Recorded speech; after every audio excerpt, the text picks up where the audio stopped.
What I want to move to is my favourite story, I think, in showbiz this year.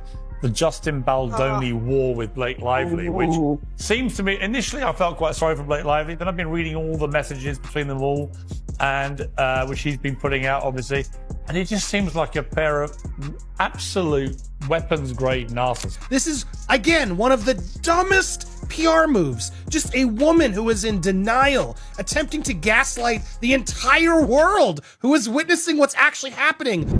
Behind the glossy magazine covers and carefully curated Instagram selfies, Blake Lively's world appears flawless, effortlessly beautiful, fiercely intelligent, and publicly empowering women with every speech she gives. But peel back the PR polish and what you'll find isn't just cracks in the image, it's a disturbing network of lawsuits, silencing tactics, media manipulation, and an entire Marvel subplot used as a weapon in a high-profile smear campaign. Yes, a literal character in Deadpool and Wolverine may be the smoking gun in one of Hollywood's ugliest legal feuds. And at the center of it all? Ryan Reynolds, Justin Baldoni, and a cartoonishly villainous character named Nicepool who— But first, I want to talk about how the global PDA tour between Blake Lively and Ryan Reynolds is absolutely backfiring. Experts are chiming in, but look at this. We went from the Time Met Gala, back to Wrexham across the pond, then back to the premiere. Chelsea in our group was making a good point. They've been jetting back and forth, apparently across the ocean like 3 times in less than a week. A month after Ryan Reynolds did the UN climate conscious pledge. He is such a hypocrite. But no, they got to get this good press. No matter where they go, that's what they'll be doing. And we've been covering it. Thanks to everybody's watching. But here's what experts are now questioning.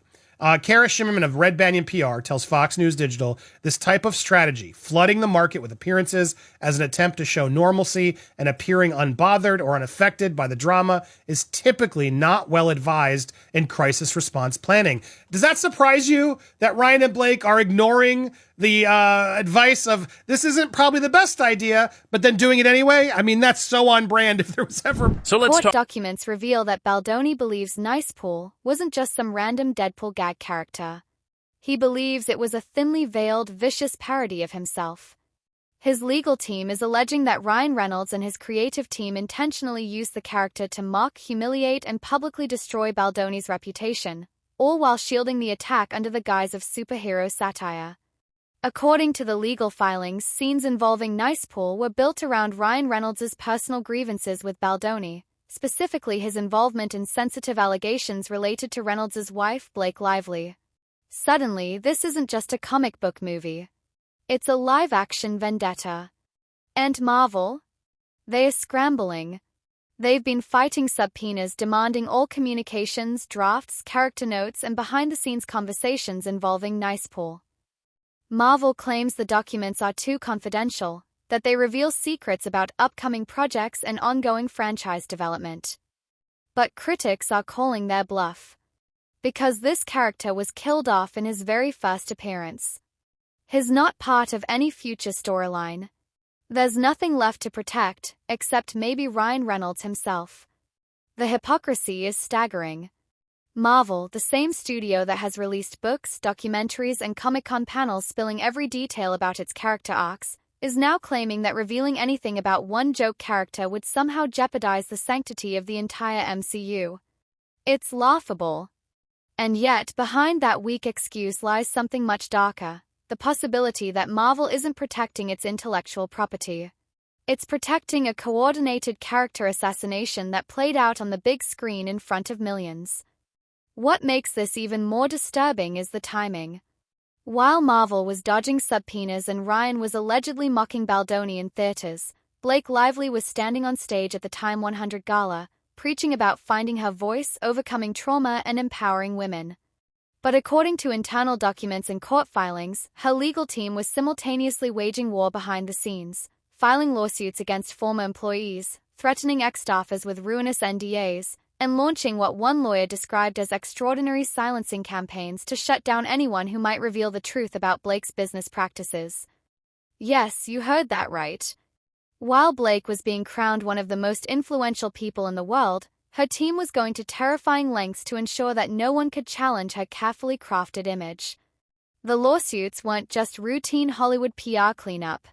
Some of them included bizarre elements that read more like movie scripts than legal complaints, complete with allegations of psychic readings, spiritual manipulation, and personal snooping.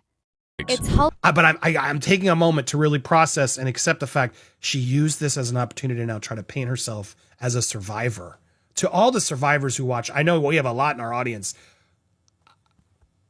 I'd like to hear your comments. Please, if there's a video you comment on, please share your comments. I may actually share some of them in a future video. How do you feel after Miss Blake Lively is now putting herself as the face of survivors and women? Now, I want to go through the real speech. Here's the entire toast. Thank you so much for having me tonight. It's as an honoree amongst you all, as well as those who've come before, is surreal and deeply significant. In a time where the most valuable currency seems to be anger, it feels like an act of defiance to commune and celebrate all the good that is alive in the world. And the many here tonight who either challenge the system and or show us the magic exists on earth in their gifts, talents, bravery, art, and life, or anybody rich enough to have sway to get this award for giving a donation 6 years ago because you got married on a plantation. I added that part. That wasn't in there, but I'll continue. Tonight, I applaud each of you.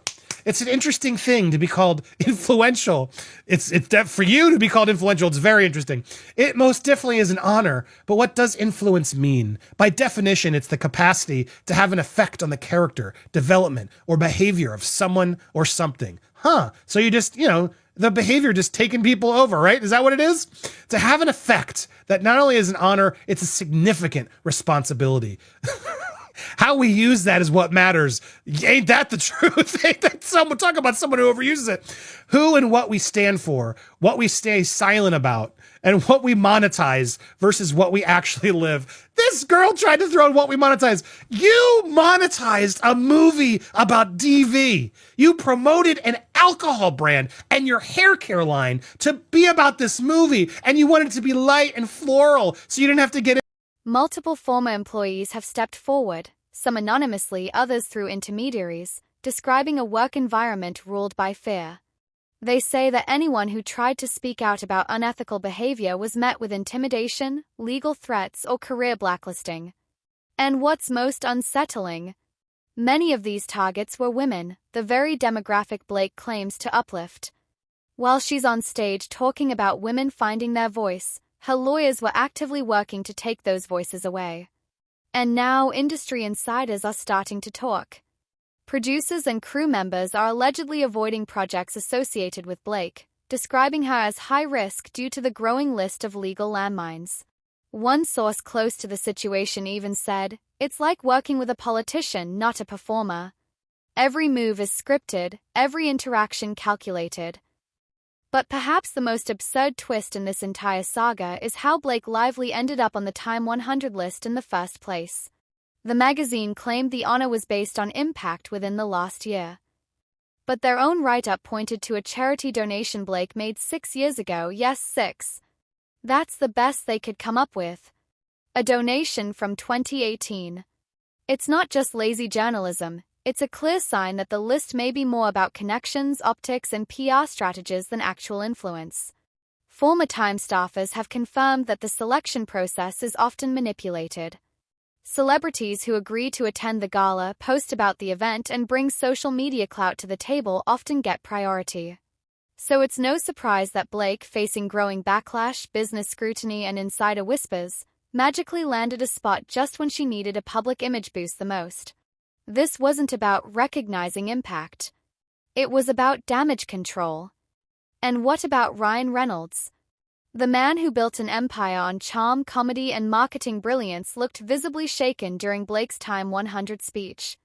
As she invoked her mother's trauma, vague hardships, and emotional scars, cameras caught Ryan looking tense, rigid, and borderline horrified. Body language experts later said it all: his forced smile, his tight jaw, his darting eyes. It was the face of a man watching a PR disaster unfold in real time. One insider said he looked like a man trapped between these women, hinting that he knew exactly how bad the optics were, and just how damaging Blake's strategy might become. It's a rare moment where the cracks in their perfect image showed. For years, Blake and Ryan have portrayed themselves as Hollywood's most grounded power couple, relatable, funny, honest. But that moment exposed what critics have been saying for months: the brand is just that, a brand. Behind the laughter and curated tweets lies a cold, calculated machine obsessed with control, perception, and winning the narrative at all costs. The Deadpool lawsuit. The character assassination of Justin Baldoni. The bizarre legal tactics against former staff. The questionable Time 100 honor. And a public speech that hijacked real trauma for what many now call the ultimate sympathy play. This isn't just celebrity gossip. It's a masterclass in media manipulation gone wrong. And the internet? It's not buying it. Commentators, legal experts, and fans alike are calling it out for what it is, a desperate attempt to rewrite the narrative, one lawsuit, one character, one stage speech at a time. Because when the truth threatens to leak, Blake Lively doesn't tell her side. She buries yours. And the public? They are waking up. The comment sections of Blake's Time 100 posts are no longer filled with praise and fire emojis. Instead, there's a creeping tone of suspicion. How does someone end up on this list while being investigated for silencing former employees? One viral comment asked. Another wrote, "She's a marketing machine, not a role model. This isn't empowerment, it's propaganda." And perhaps the most damning reactions came not from tabloids or gossip sites, but from grassroots women's rights advocates, activists who once supported Blake's anti-child exploitation campaigns. Now, some of them are pulling back, calling her recent image push deeply manipulative, with one former ally stating, "You can't claim to be the voice for women if your team is threatening other women into silence behind the scenes."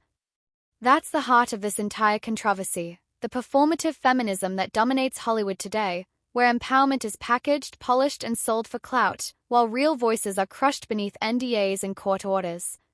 And let's talk about those NDAs. Multiple legal experts have noted that Blake's team isn't just using basic confidentiality clauses. No, they're employing multi-layered, legally aggressive NDAs that go far beyond industry norms. These contracts include psychological clauses, morality stipulations, and even restrictions on discussing personal belief systems, hinting at a disturbing level of personal control over ex-employees' lives. Some are now alleging that these contracts were used to suppress whistleblowers who tried to report unethical behavior inside her business empire. That's not legal strategy. That's suppression disguised as professionalism. And where's Ryan Reynolds in all of this? That's the million-dollar question. Some insiders say he's distancing himself quietly, trying to protect his own image while letting Blake take center stage in both the media and the controversy. But others argue he's far more involved than he lets on, especially when you factor in the nice pool character which Baldoni's legal team believes was approved if not directly pitched by Ryan himself. If that's true, then this isn't just Blake's scandal. It's theirs. Some former crew members from the Deadpool and Wolverine set have started speaking anonymously, and what they describe as chilling. Allegedly, there were inside jokes during production, references to Baldoni, mocking nicknames, even whispered jokes about taking out the competition on screen. One source claimed that some people thought it was just edgy humor, but in hindsight it was like watching a coordinated PR hit happen in real time, only with a costume and CGI. And let's not forget, this isn't a fringe indie movie. This is a billion-dollar Disney franchise being used possibly to wage a personal war. And while the world debates who's to blame, who's lying, and who's playing the victim, Blake Lively continues to walk red carpets, smile for the cameras, and speak about healing. But here's the irony. The louder she talks about healing, the more people are starting to question who she hurt to get here. Because when your empowerment is built on secrecy, suppression, and smoke-filled courtrooms, you don't look like a survivor. You look like a strategist. A tactician in heels. There's a pattern in Hollywood. We've seen it before, celebrities using charity, trauma, and performative virtue to distract from lawsuits, to dodge accountability, to control their public image.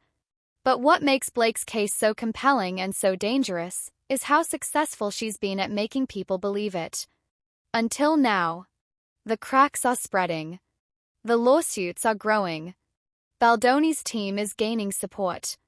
Marvel's silence is turning into embarrassment. And Ryan Reynolds? If he's not careful, he might find himself dragged down by the very brand he helped build. Because once you weaponize your platform, your marriage, and your movie against someone else, the world will eventually ask, was it worth it? Because in the court of public opinion, sympathy runs dry. And when the curtain falls and the stage lights dim and there's no more time 100 lists to hide behind, who's really left standing? Blake Lively, the icon? Or Blake Lively, the architect of her own downfall? The truth may still be buried in sealed court documents, encrypted emails, and whispered industry secrets. But one thing is certain, the facade has cracked. And Hollywood? Hollywood is watching very, very closely.